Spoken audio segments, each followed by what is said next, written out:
The mini device OnePlus is currently working on will be called 13T, and it's coming soon. Yesterday, the company teased it in an April Fool's video, confirming its name. Today, Step 2, Battery Capacity.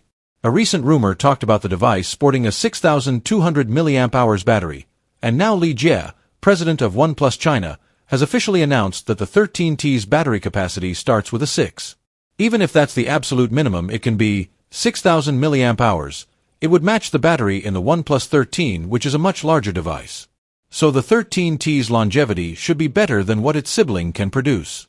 In fact, OnePlus says it will be the smaller screen phone with the largest battery capacity and best battery life ever. Bold claims indeed.